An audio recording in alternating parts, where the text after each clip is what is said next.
With the Young Turks closing in on them in 1916, the Arab rebels were forced to launch their Great Revolt earlier than planned. But one rebel commander, Sharif Abdullah, was still recruiting tribesmen to join his campaign against the city of Taif. To get around Taif's governor, Abdullah went straight to him in a confrontation that would put his own life on the line.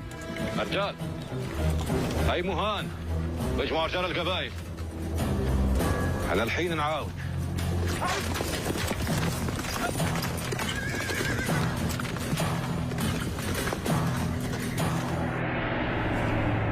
طيب ليش رجالك مسلحين؟ عندنا طريقنا رجل نيد بقبيله متمرده. هذا وقته؟ وإيش المانع؟ ما سمعت بالإشاعات. إشاعات الثورة. ادخل.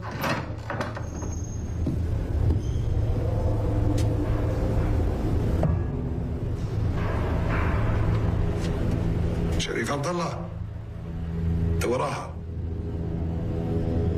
ورا ويش؟ الثورة. أقول أكون وراها وأنا قاعد عندك ها؟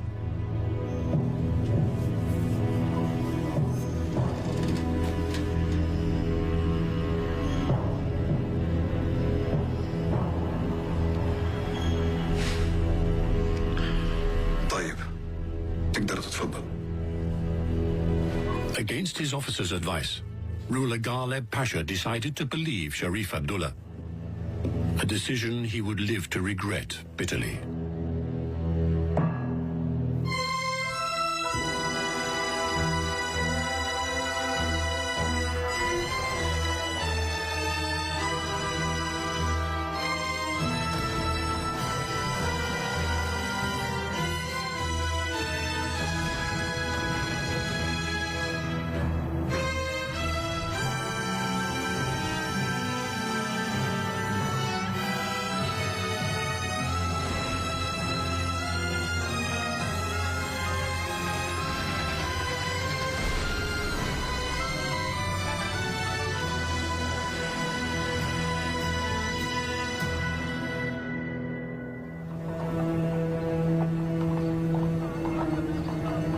On balance, the Hashemites had decided to risk all and revolt. The Hashemites planned their attack against Ottoman forces carefully. They deployed their forces to try and achieve maximal benefit from the element of surprise. Faisal was mobilized with his troops on the outskirts of Medina, already harassing Ottoman communication lines. As Abdullah took a detachment and advanced onto Taif, where he hoped to catch the governor by surprise. At the same time, the Sharif took advantage of Mecca's urban landscape to slowly infiltrate men with guns into the city, but in such small numbers and in such discreet manner as not to arouse the suspicion of the Ottomans.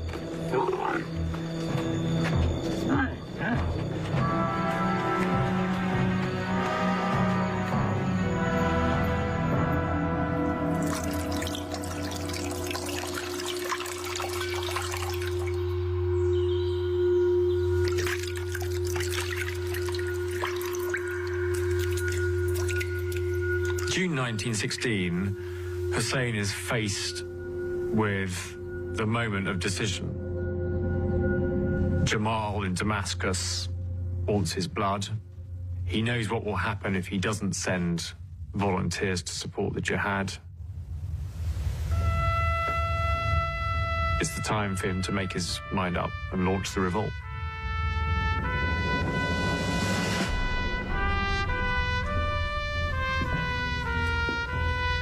On June 10th, 1916, Sharif Hussein of Mecca walked onto his balcony with a rifle, while his rebel followers awaited his signal to begin a deadly and uncertain struggle for freedom and independence.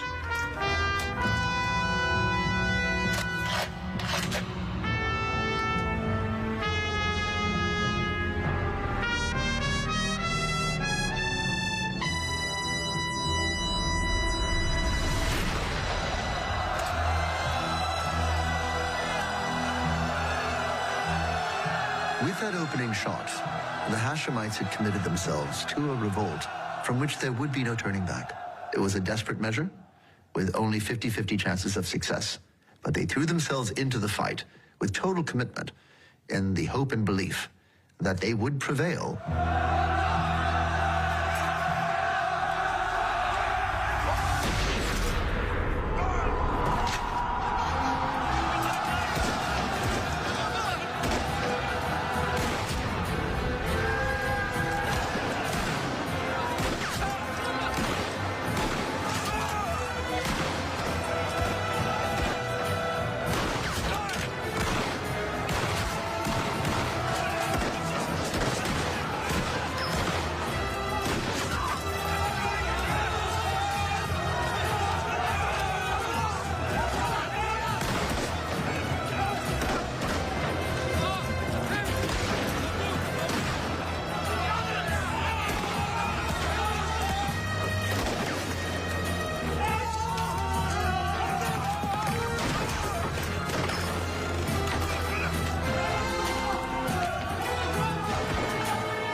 The Ottomans held out for far longer than in Jeddah.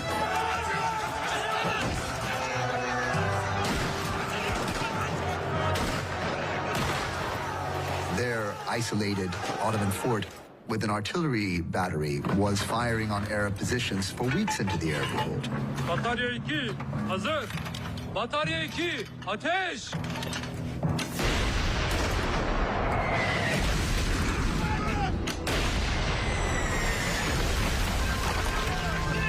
Batarya 1, hazır.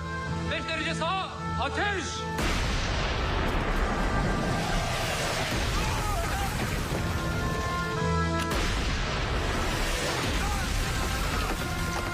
Ottoman artillery pummeled Sharif Hussein and his rebels in Mecca.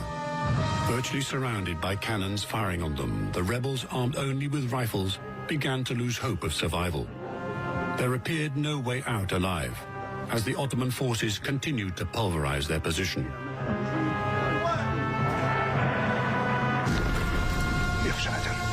The revolt in Mecca was about to collapse in bloody failure. يا اخوان شالهم خذوا المدافع الكعبة نارت يا اخوان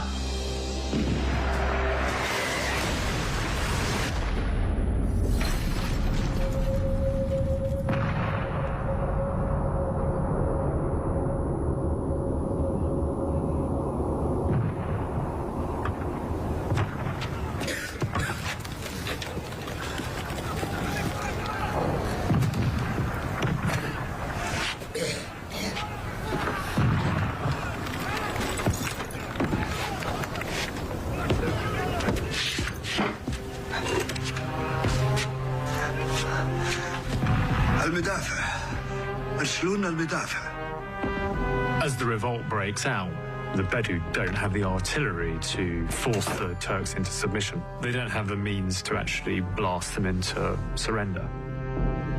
The lucky break came from Jeddah, the first city to fall to the revolt. No sooner had Jeddah fallen than, of course, the Arab forces are able to reinforce their positions elsewhere with Ottoman hardware. So you see Ottoman artillery being dragged up to the highlands of Mecca from Jeddah to reinforce the siege of Ottoman positions in Islam's holiest city.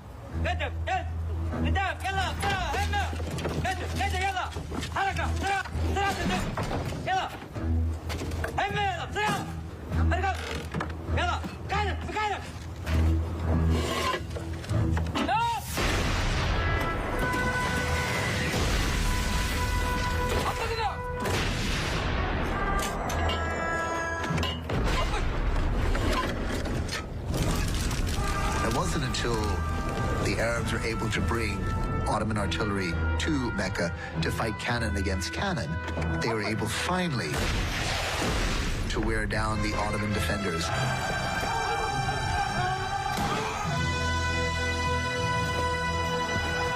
The Arab forces were able to achieve a momentum. The fall of Jeddah precipitated the fall of Mecca a month later. But the real hardship was in Taif, where Emir Abdullah faced determined Ottoman resistance with machine guns and mountain artillery, weapons that the Arabs not only lacked themselves but had never actually encountered before.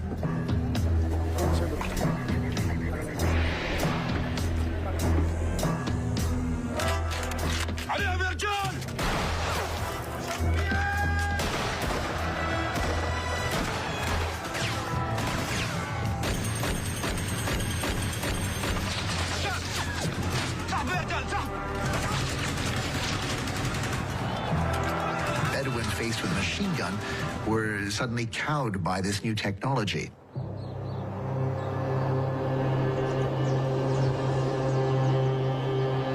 But the biggest challenge for Sharif Abdullah facing the stronghold of Taif was that his army ran short of ammunition.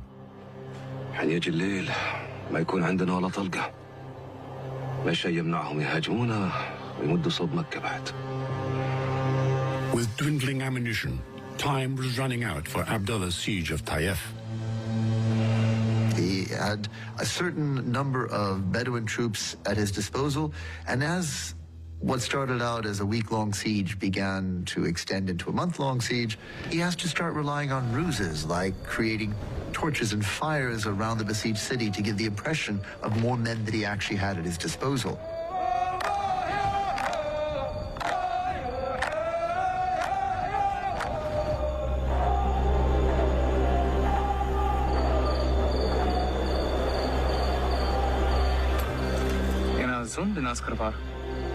Abdullah was only buying time.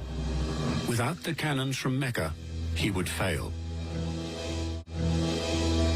Abdullah's brothers, Faisal and Ali, who had liberated a railway north of the city, were facing a different challenge.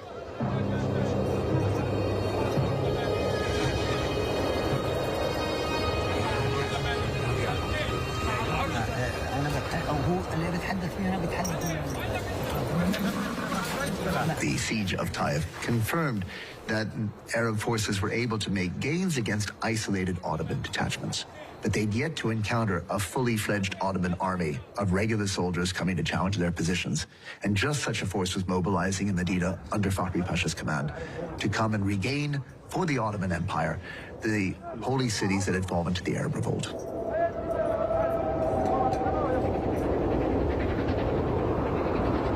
القطار يا اخوان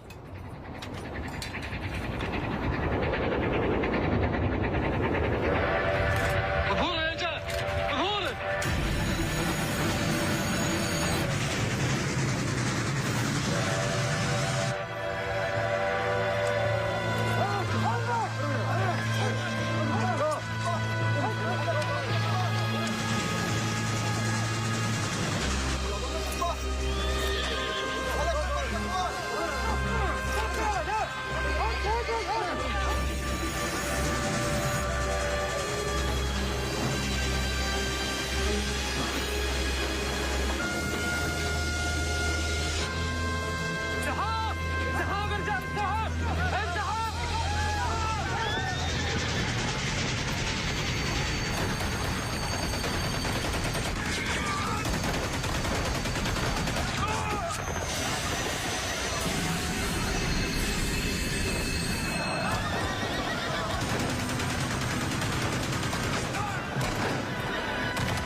Dwarfed and demoralized by the firepower of Fakhri Pasha's huge military machine, Faisal and Ali separated their armies and retreated to the mountains of Yanbu and Rabai. Fakhri Pasha, a fierce warrior, had promised Jamal Pasha to stamp out the Arab Revolt by the end of the year, a promise he was determined to fulfill. الجبل الجبل الجبل يا رجال الجبل يا رجال الجبل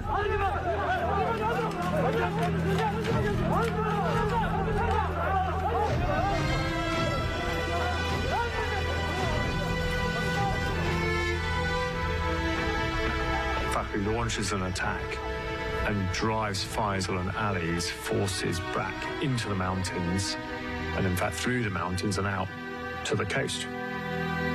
Pushed by the Turks to the very water's edge, Faisal and Ali were on the brink of defeat. But in Taif, at the same time, fortunes were turning for Abdullah. The much-needed cannons from Jeddah and Mecca finally arrived, along with some British weaponry, enabling Abdullah to put a chokehold on the Ottoman garrison in Taif and grinding the Turkish forces into surrender. Really required the British to dispatch an Egyptian mountain battery detachment to Taif to give the Arab forces the strategic edge it took to force the total surrender of the governor and his summer residence in September of 1916. By that time, Fakhri Pasha's powerful army had Faisal and Ali's forces pinned to the coast in a desperate standoff with no escape route. The revolt's leaders were facing a hard truth. Their guerrilla ranks were outnumbered, outgunned, and outclassed against an army trained and heavily armed by Germany. The rebels were no match for the Ottoman war machine. But an ironic form of help was about to arrive. Military men trained by the Ottomans for Ottoman service, who because of their Arabist political leanings had either deserted from the Ottoman ranks or, having been taken prisoner by the British, volunteered their services from British prisoner of war camps to go and join the Arab Revolt as part of regular infantry unit of Arabs fighting for Arab independence. In this, some of the leading nationalists of the 20th century would come into prominence. People like Aziz Ali al-Masri, who, as commander of this regular force, was one of the first to lend his support to the Hashemites.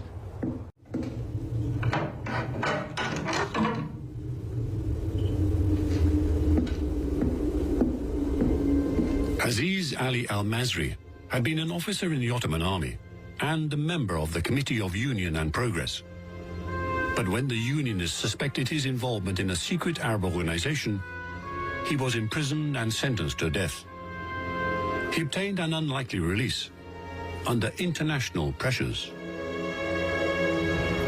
Al-Masri returned to the battlefield, but now to fight for the other side.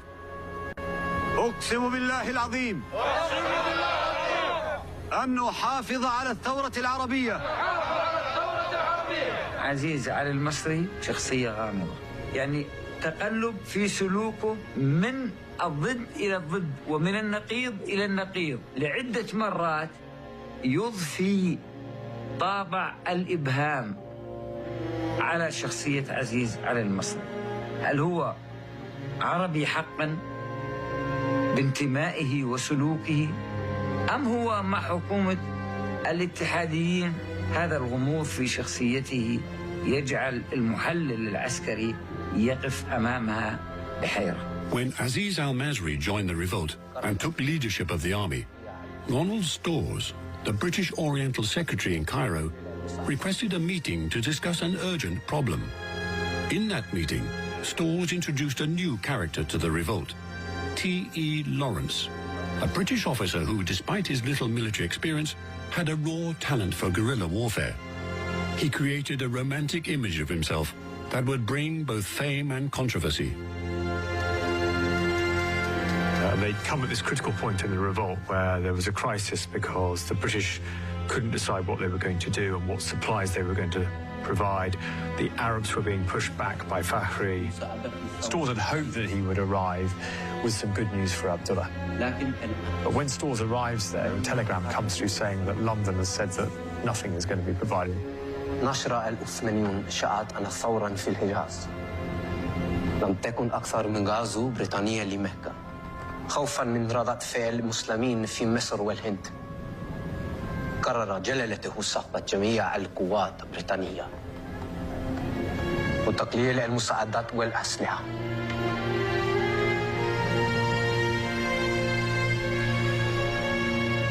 الأتراك عارضين علينا هدنة وبعدها ينفذون كل مطالبنا وبضمانات ألمانية.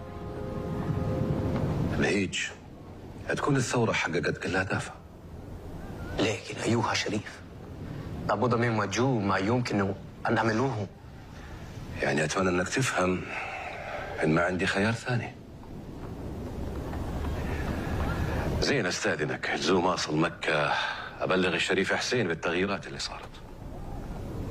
أرجوك أيها الشريف، أعطنا بعض الوقت. الوقت؟ زين، الحين الشمس تغرب، حين تشرق أكون وصلت مكة، يكون الوالد خذ قرار. السلام عليكم. I think it was a moment of exasperation on Abdullah's part. He's thinking, I was going to be getting all this equipment. You just said I'm not going to have it. Where are we now? The effect it had was galvanizing because the British were worried that Abdullah's loyalty wasn't guaranteed, and so they realized they needed to do something. خلاص دي النهاية. إلا هذه البداية.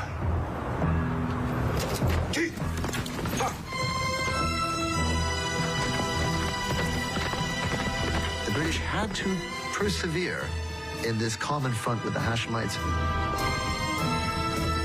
to force the Ottomans to fight in their own territory and to give some momentum to British efforts to try and turn around their war effort on that sideshow of the Ottoman front so that it would not begin to weigh further on their ability to prosecute war on the Western front.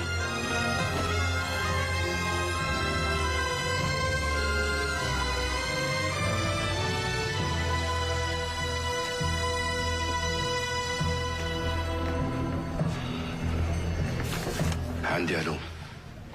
وانا عندي علوم بعد. قصتي ذا الحين برقية من الانجليز. وافقوا على كل مطالبنا. والمدافع؟ والمدافع بعد.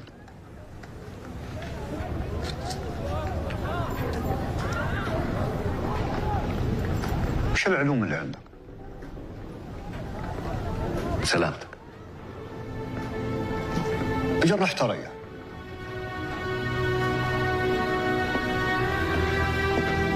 عبد الله، انا ما ادري شلون سويتها، لكن اللي سويته شيء زين.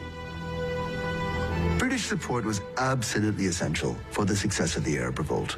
So the relief for the Hashemites in knowing that through good bluff poker, Abdullah was able to reconfirm Britain's commitment to the Arab Revolt war effort was essential for them to be able to proceed with confidence.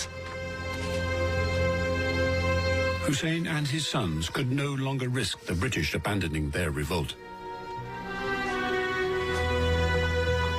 Their tactic was to cement the military victories of the revolt so far with political legitimacy that could withstand Ottoman counter-propaganda and boost rebel morale.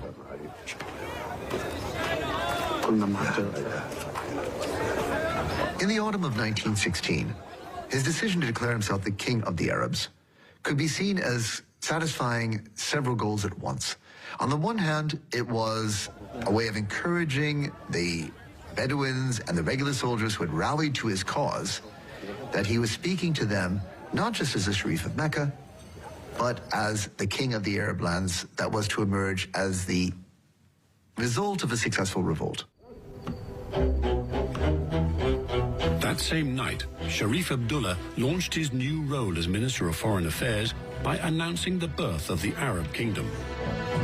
He sent telegrams to Britain, France, and Russia. News of the announcement soon reached Jamal Pasha.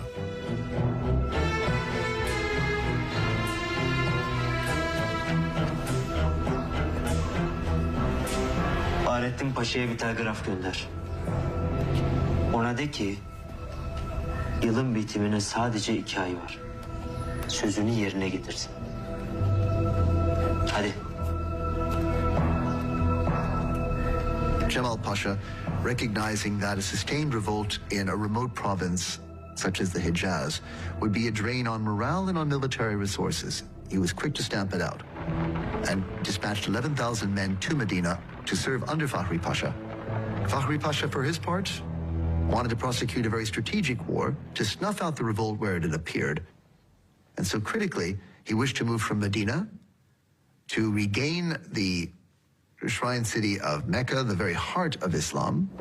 And so Fahri decided to send his column down to the coastal cities and then towards Mecca.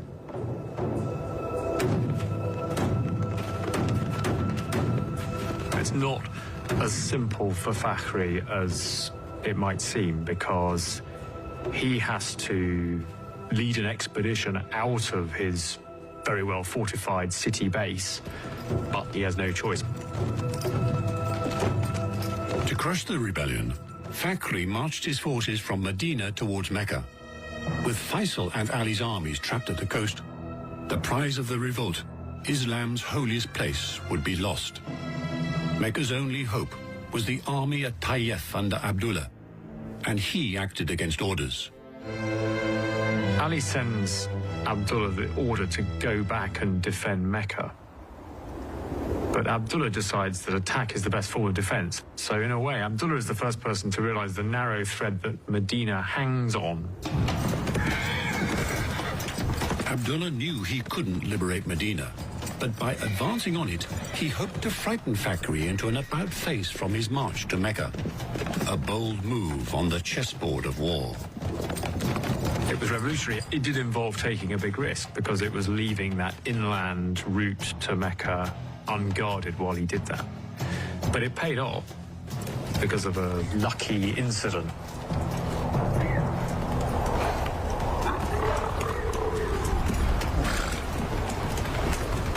السلام عليكم. وعليكم السلام ورحمة الله وبركاته. شو رايك؟ شايف الدلة هذيك؟ في قوة من الجيش العثماني من تلاها. مشكور يلا مشكور. يلا تحيك الأمير. عشينا يا رجال. الله وياك.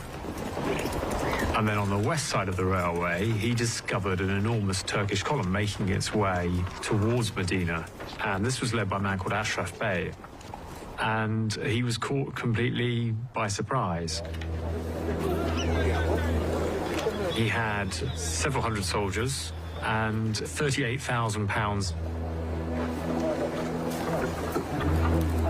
Abdullah inflicts really what is the first decisive victory in the campaign, captures Ashraf, takes the money and the artillery that Ashraf also had. المنهج نهاد والقبائل البدوية المحيطة. تقلبون الناس علينا ها؟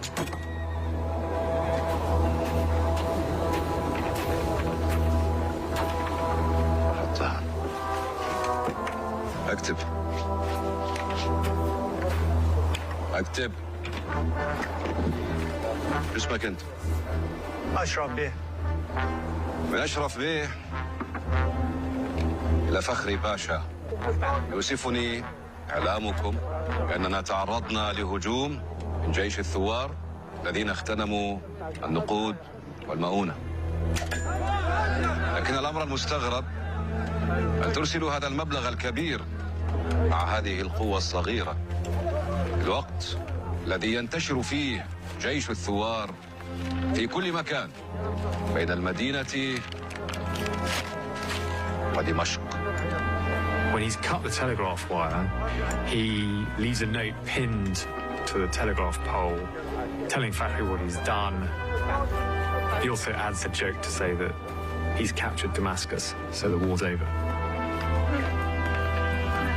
When the Ottomans rushed to repair the telegraph line that had been cut off, they found the note and rushed it to Fahri Pasha. Mekke'den ne kadar uzağız? Yaklaşık bir gün. Fahri's immediate response is to take a much more defensive position than he'd done up to that point. Medine'ye geri dönün! As Fahri Pasha retreated his forces back to Medina, Abdullah arrived there to impose a siege on the city.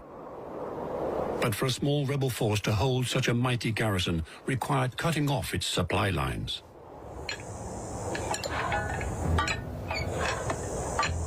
Abdullah and his army decide to attack the railway north of Medina to try and cut Medina off. But they lack the equipment to do it with. They don't have the explosives. The tribesmen end up tearing up the track with their bare hands and piling rocks on the line. I think it's important to bear in mind just how efficient the Ottomans were at repairing the damage done time and time again to their railway lines, which enabled them to keep a line of supply open between Damascus and Medina. Such Ottoman efficiency demanded that the rebels improve their sabotage game. The British, often led by Lawrence, provided some spectacular innovation to the revolt on this front.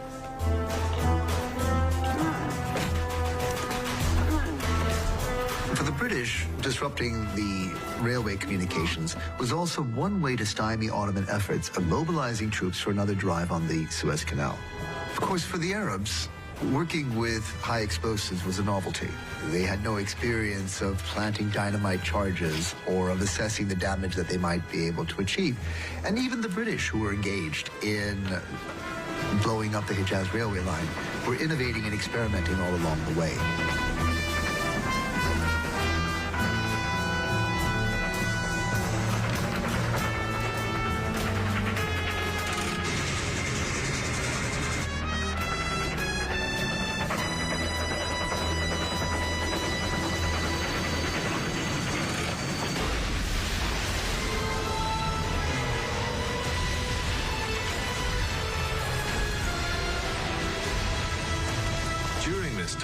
Abdullah is in Wadi Ais, which is just northwest of Medina, keeping a close eye on. But Ali's job is still to protect the most likely route that the Turks would take if they were going to try and recapture Mecca or Jeddah.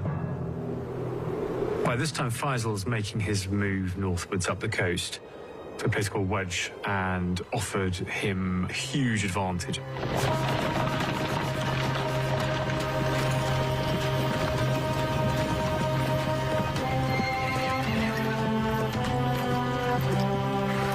Just as their arrival in Wedge signaled a new hope for the rebels, a black cloud formed above them. A British officer called Newcomb passed the Arabs rumors that their alliance with the British was based on lies. France gets all of this. Well, that's the agreement.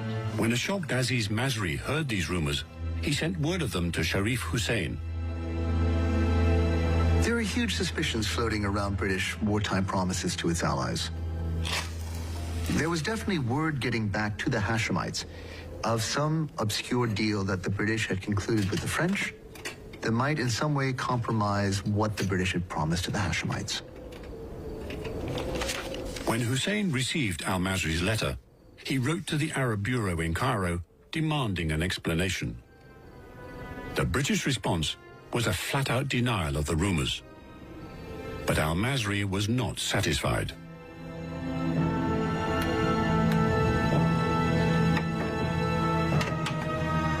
وهذه المعلومات جعلت عزيز علي المصري يتصل مع فخري باشا ويعرض عليه المساعدة والتعاون معه ضد الإنجليز والفرنسيين مقابل انضمامه لقوات فخري باشا أو لتقديم المعونة له. طلع الشريف حسين على الاتصالات بين فخري باشا وبين عزيز علي المصري فاستاء منها وأعطاه إجازة بدون عودة إلى مصر.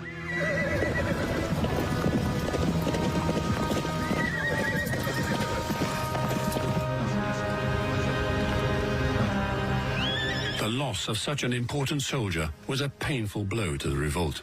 But an even greater character was soon to bring his own tribe to join the rebel campaign. He was Auda Abu Tayyeh, chief of the Huwaitat tribe of southern Greater Syria and east of the Jordan River.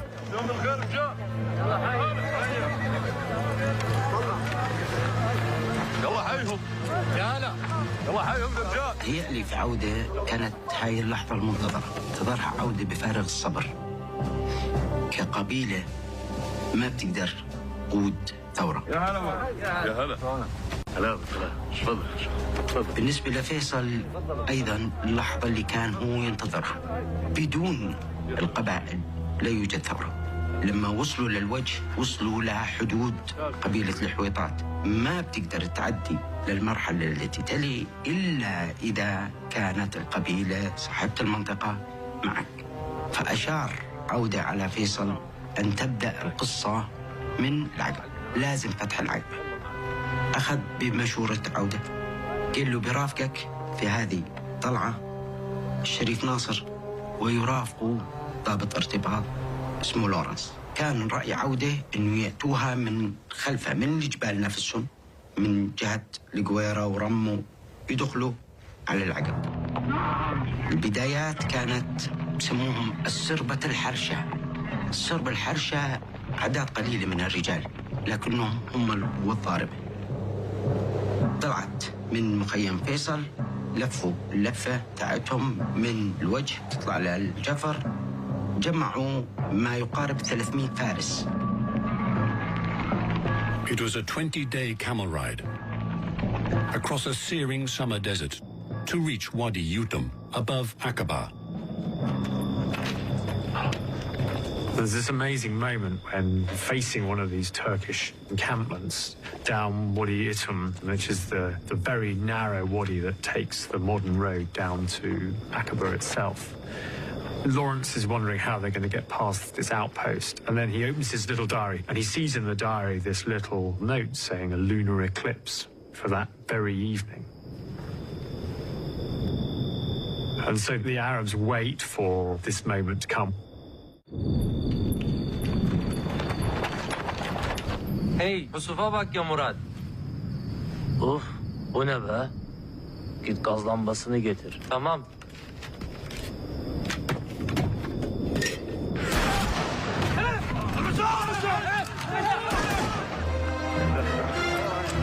فدخلها عودة بمنطق البدوي، مش بمنطق الجيش المعد المؤهل.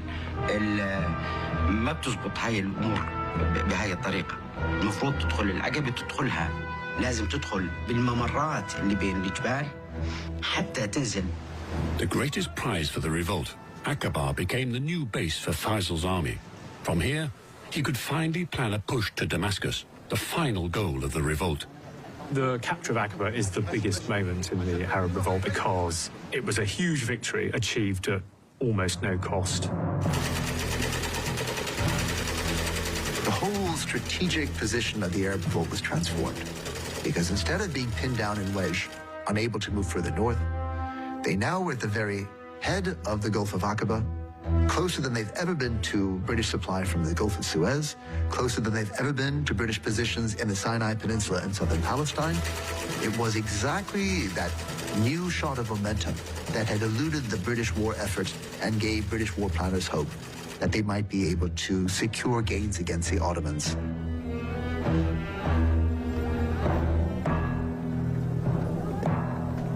Morale was at its highest point. Back in Mecca, Hussein sent his son Faisal a blessing for the forward campaign, along with the newly designed flag of the revolt. ب 25/5/1917 نشرت جريدة القبلة الإرادة الملكية بألوان علم النهضة العربية الجديد، وأرسل إلى قادة الجيوش، إلى قائد الجيش الشمالي اللي هو الأمير فيصل، وتم رفعه في العقبة. But while Arabs were preparing their push northward, World War I took a dark turn for the Allies 2,000 miles away when a group of revolutionaries took over power in the Russian Empire and ousted the Tsar.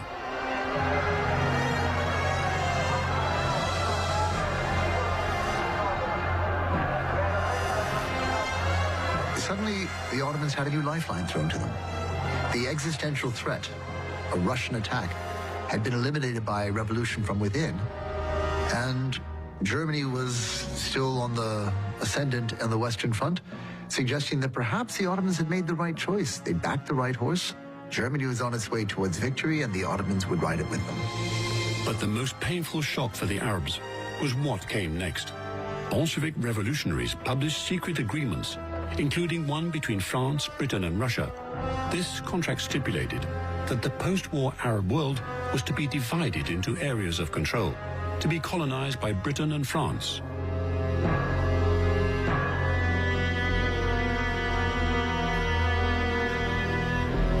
وصول البلاشفة للثورة وقيام الثورة الروسية عام 1917 ودخولهم إلى مقرات الخارجية الروسية أدى إلى أنه في مراسلات تمت واصلة ما بين الفرنسيين والبريطانيين والحكم السابق، وبالتالي هنا وقعت بين أيديهم اتفاقية سايكس-بيكو وتم تسريبها. So here for the first time we had the full terms of what Mark Sykes and Georges Picot had agreed on the partition of the Ottoman world and all the contradictions between the Sykes-Picot Agreement and what Hussein believed he had secured as an outright British government's pledge. هذا شكل ضربة للمشروع العربي، شكل ضربة لمشروع النهضة العربية، شكل خيانة. يعني الشريف حسين أصابه نوع من الصدمة. But still another shock was in store for the Arab movement. Once again delivered by the newspapers.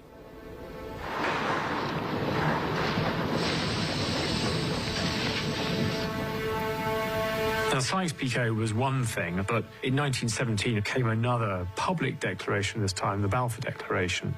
It set out Britain's willingness to support Zionist ambitions for a Jewish national home in Palestine.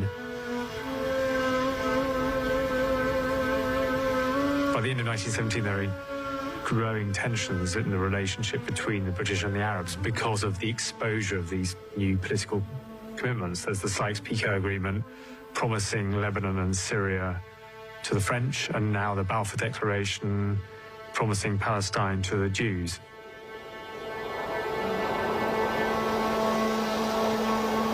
Suddenly, both of these things undercut that promise that McMahon made that got the revolt going in the first place.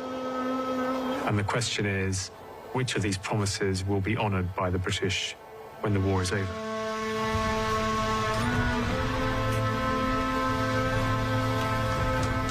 Suddenly, the Arab goal of freedom and independence, which had moments before seemed to be within inches of their grasp, became a far-fetched dream. إفشاء اتفاقية سايكس-بيكو لم يكن من السهل احتمال. هذا الأمر وجد انعكاساته أكبر على الميدان العسكري. كثير من الضباط والجنود عندما وجدوا أن المؤامرة غربية على مشروع النهضة والثورة اللي جاءوا فيها أكبر منهم، فبالتالي الإعلان عن حالة استعمارية جديدة، بالتالي ما كان منهم إلا أن يتركوا بنادقهم وربما يرحلوا.